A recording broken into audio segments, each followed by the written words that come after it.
প্রিয় ওসমান হাদি, তোমাকে আমরা বিদায় দিতে আসি নাই এখানে।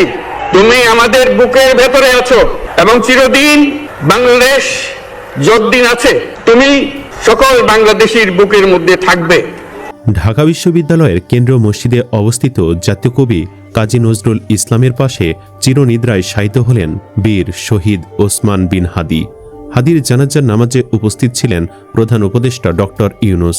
এ সময় হাদির মৃতদেহের পাশে দাঁড়িয়ে বেশ কিছু গুরুত্বপূর্ণ কথা বলেছেন প্রধান উপদেষ্টা।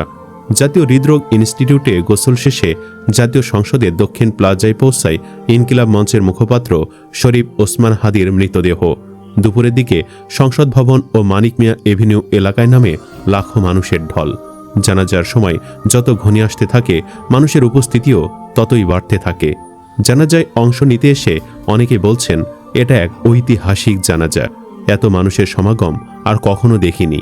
এছাড়া বিভিন্ন পেশার মানুষ তাদের সন্তান ও পরিবারের সদস্যদের নিয়ে জানাজায় উপস্থিত হতে দেখা গেছে।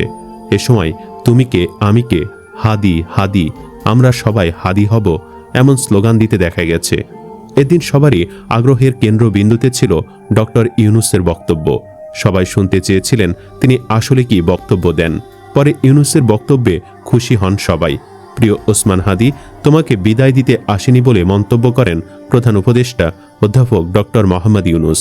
শনিবার দুপুরে ইনকিলাব মঞ্চের মুখপাত্র শরীফ ওসমান হাদির জানাজা পূর্ব বক্তব্যে তিনি এ কথা বলেন। এ সময় তার সঙ্গে বিএনপি, জামায়াত ইসলামী ও এনসিপি সহ বিভিন্ন রাজনৈতিক দলের শীর্ষ নেতারাও উপস্থিত ছিলেন। প্রধান উপদেষ্টা বলেন, আজ আমরা এখানে ওসমান হাদিকে বিদায় দিতে আসিনি, আমাদের সবার বুকে হাদি থাকবে। ওসমান হাদি, তোমার রেখে যাওয়া কাজ আমরা বাস্তবায়ন করব। তুমি আমাদের হৃদয়ে আছো। শহীদ ওসমান হাদি জানাজার নামাজ পড়ান তার বড় ভাই ডক্টর মাওলানা আবু বকর সিদ্দিক। এ সময় বড় ভাইয়ের বক্তব্যে এক আবেগঘন দৃশ্যের সৃষ্টি হয়। সবাই কেঁদে ফেলেন ভাইয়ের বক্তব্য শুনে। আবু বকর সিদ্দিক বলেন, ওসমান হাদির সন্তানের এখন 8 মাস বয়স। সন্তান হওয়ার পর সে আমাকে বলে, ভাই, আমার সন্তানের জন্য একটা নাম নির্বাচন করেন, যে নামের মধ্যে বিপ্লবী চেতনা থাকবে, যে নাম সাহসিকতার পরিচয় বহন করবে। ওর সন্তানের নাম দিয়েছিলাম ফিরনাস, অর্থাৎ বিপ্লবী এবং সাহসী। ওর সন্তানের নাম দিয়েছিলাম ফিরনাস, বিপ্লবী এবং সাহসী। আজ ওর সন্তানের দিকে তাকানো যায় না। আমার মা প্রায় পাগল হয়ে যাচ্ছে, জ্ঞান হারিয়ে ফেলছে। আমাদের 6 ভাই বোনের মধ্যে সবচেয়ে ছোট ছিল শরীফ ওসমান হাদি। আজকে তার মৃতদেহ কাঁধে বহন করতে হচ্ছে। আজ আপনাদের কাছে আমার কোনো দাবি নেই, শুধু একটিই দাবি। 7 থেকে 8 দিন হয়ে গেল প্রকাশ্য দিবালোকে রাজধানী ঢাকায় খুনি প্রকাশ্যে গুলি করে যদি পার পেয়ে যায়, এর থেকে লজ্জার আমাদের কাছে আর কিছুই নেই। যদি বর্ডার ক্রস হয়ে যায়, 5-7 ঘন্টা সময় তারা কেমন করে গেল, এই প্রশ্ন জাতির কাছে রেখে গেলাম। এরপরে জানাজা শেষে হাদির মৃতদেহ বহনকারী গাড়ি ঢাকা বিশ্ববিদ্যালয়ের দিকে চলে।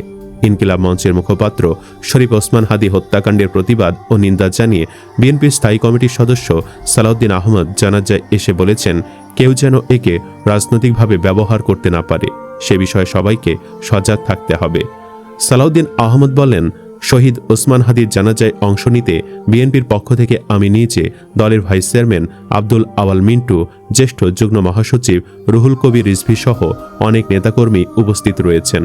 আমরা সবাইকে আহ্বান জানাচ্ছি শান্তিপূর্ণভাবে জানাজায় অংশগ্রহণ করুন। তিনি আরও বলেন, আমরা এই বর্বর হত্যাকাণ্ডের প্রতিবাদ করেছি, তীব্র নিন্দা জানিয়েছি, কিন্তু পতিত ফ্যাসিবাদী শক্তি কিংবা যারা নির্বাচনকে বাধাগ্রস্ত করতে চায়, তারা যেন এই ঘটনাকে ব্যবহার করে রাজনৈতিক ফায়দা লুটতে না পারে, সে বিষয়ে সবাইকে সতর্ক থাকতে হবে। শহীদ শরীফ ওসমান হাদির নামাজে জানাজায় অংশ নিতে আগত মানুষের যাতায়াত সহজ করতে রাজধানীর বিভিন্ন রুটে ফ্রি বাস সার্ভিস সেবা দিচ্ছে ড্রাইভার মালিকরা। এয়ারপোর্ট সার্ভিস, এলিভেটেড এক্সপ্রেস সহ কয়েকটি বাসে বিনা ভাড়ায় যাত্রী পরিবহন করা হচ্ছে। পাশাপাশি অনেকেই ফ্রি মোটর সাইকেলে করেও জানাজা স্থলে পৌঁছাচ্ছেন বলে জানা গেছে। শনিবার সকাল থেকেই বিভিন্ন রাজনৈতিক সংগঠনের নেতাকর্মী, শিক্ষার্থী ও সাধারণ মানুষ মিছিল নিয়ে সংসদ ভবন এলাকায় জড়ো হতে থাকেন। এর আগে দীর্ঘ সময় অপেক্ষার পর সকাল 10:30টার দিকে আইনশৃঙ্খলা রক্ষাকারী বাহিনী সাধারণ মানুষের প্রবেশের অনুমতি দেয়। নিরাপত্তা নিশ্চিত করতে চীন থেকে আনা 8টি আর্চওয়ে গেট স্থাপন করা হয়। এসব গেট দিয়ে হাজারো মানুষ সুশৃঙ্খলভাবে জাতীয় সংসদের দক্ষিণ প্লাজায় প্রবেশ করেন। সকাল থেকে মানিক মিয়া অ্যাভিনিউ ও আশপাশের এলাকায় ভিড় বাড়তে থাকে। দুপুর বাদ জোহর জাতীয় সংসদ ভবনের দক্ষিণ প্লাজায় শহীদ শরীফ ওসমান হাদির নামাজে জানাজা অনুষ্ঠিত হয়। এদিকে ইনকিলাব মঞ্চের আহ্বায়ক শরীফ ওসমান হাদি হত্যাকাণ্ডকে ভয়াবহ ঘটনা বলে উল্লেখ করেছে আন্তর্জাতিক মানবাধিকার সংস্থা হিউম্যান রাইটস ওয়াচ। শুক্রবার লন্ডন থেকে প্রকাশিত এক বিবৃতিতে সংস্থাটি প্রথম আলো এবং দ্য ডেইলি স্টারে হামলার ঘটনাকে মত প্রকাশের স্বাধীনতার উপর আক্রমণ বলেও অভিহিত করেছে। বিবৃতিতে বলা হয়, 2024 সালে ছাত্র আন্দোলনের অন্যতম মুখ শরীফ ওসমান হাদিকে হত্যার পর দুটি সংবাদপত্র অফিসে হামলা চালায় সাধারণ জনতা। শেখ হাসিনার স্বৈরাচারী শাসনের পর বাংলাদেশ গণতন্ত্র পুনঃপ্রতিষ্ঠা এবং মানবাধিকারের প্রতি শ্রদ্ধা প্রদর্শনের জন্য এক তীব্র সংগ্রামে লিপ্ত। এতে আরও বলা হয়, নির্বাচনের তারিখ ঘোষণা হলেও রাজনৈতিক সহিংসতা এবং আইনের শাসন সমুন্নত রাখতে সরকারের ব্যর্থতা নাগরিক অধিকারকে মারাত্মকভাবে হুমকির মুখে ফেলেছে এবং আরও অধিকার লঙ্ঘনের ঝুঁকি তৈরি হয়েছে। বিবৃতিতে হিউম্যান রাইটস ওয়াচের এশিয়া অঞ্চলের উপপরিচালক মীনাক্ষী গাঙ্গুলি বলেন, বাংলাদেশের যুবনেতা ওসমান হাদি হত্যাকাণ্ড ছিল একটি ভয়াবহ ঘটনা। গত আগস্টে হাসিনা সরকার ক্ষমতাচ্যুত হওয়ার পর থেকে দেশে যে গণপিটুনি শুরু হয়েছে তা প্রতিরোধে বাংলাদেশ কর্তৃপক্ষের এখন জরুরি পদক্ষেপ নেওয়া উচিত। আগামী বছরের ফেব্রুয়ারিতে অবাধ, সুষ্ঠু এবং অংশগ্রহণমূলক নির্বাচনের পরিবেশ নিশ্চিতের আহ্বানও জানান তিনি। শরীফ ওসমান হাদি 1993 সালে ঝালকাঠি জেলার নলছিটি উপজেলায় এক সম্ভ্রান্ত মুসলিম পরিবারে জন্মগ্রহণ করেন। তার পিতা ছিলেন একজন মাদ্রাসা শিক্ষক। পারিবারিক, ধর্মীয় ও নৈতিক পরিবেশ হাদির জীবন ও চিন্তাধারায় গুরুত্বপূর্ণ ভূমিকা রাখে। 3 ভাই ও 3 বোনের মধ্যে তিনি ছিলেন কনিষ্ঠ। তার শিক্ষা জীবনের শুরু ঝালকাঠির ঐতিহ্যবাহী ঝালকাঠি NS কামিল মাদ্রাসায়। সেখান থেকে কৃতিত্বের সঙ্গে প্রাথমিক ও মাধ্যমিক শিক্ষা সম্পন্ন করেন তিনি।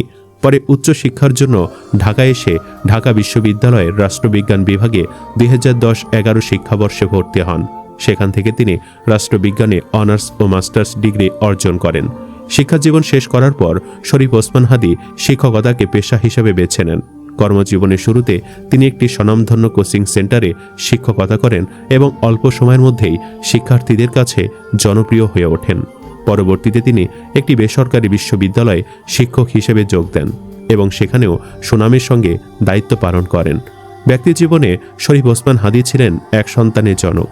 পরিবার, শিক্ষকতা ও জ্ঞান চর্চাকে কেন্দ্র করেই তার দৈনন্দিন জীবন আবর্তিত হতো বলে জানিয়েছেন তার ঘনিষ্ঠজনরা। তার আকস্মিক মৃত্যুতে শিক্ষাঙ্গন, রাজনৈতিক অঙ্গন ও সামাজিক মহলে গভীর শোকের সৃষ্টি হয়েছে। উল্লেখ্য, গত 12 ডিসেম্বর রাজধানীর পুরানা পল্টনে দুর্বৃত্তের গুলিতে গুরুতর আহত হন শরীফ ওসমান হাদি। প্রথমে ঢাকা মেডিকেল কলেজ হাসপাতালে এবং পরে এভারকেয়ার হাসপাতালে চিকিৎসা দেওয়া হয়। অবস্থার অবনতি হলে 15 ডিসেম্বর তাকে এয়ার অ্যাম্বুলেন্সে সিঙ্গাপুর নেওয়া হয়। সিঙ্গাপুর জেনারেল হাসপাতালে চিকিৎসাধীন অবস্থায় গত বৃহস্পতিবার রাত 9:30টার দিকে তিনি মারা যান। শুক্রবার সন্ধ্যায় তার মরদেহ দেশে আনা হয়। শেষ বিদায়ের এই দিনে দক্ষিণ প্লাজা শুধু একটি জানাজার স্থান ছিল না, তা পরিণত হয় শোক, শ্রদ্ধা ও প্রতিবাদের এক ঐতিহাসিক সমাবেশে। অনেকের ভাষায় এ জানাজা হয়ে থাকবে সময়ের সাক্ষ্য হয়ে, যেখানে একজন মানুষের বিদায় রূপ নেয় একটি প্রজন্মের অনুভূতিতে। ইয়া আল্লাহ, আমরা দোয়া করছি আপনি হাদি ভাইকে জান্নাতুল ফেরদাউস দান করুন, সেই সাথে আমাদের সবাইকে ক্ষমা করুন, আমিন। আপনিও কমেন্ট বক্সে একবার হলেও আমিন লিখুন। ভিডিও ভালো লাগলে লাইক দিন এবং চ্যানেলটি সাবস্ক্রাইব করুন। ধন্যবাদ।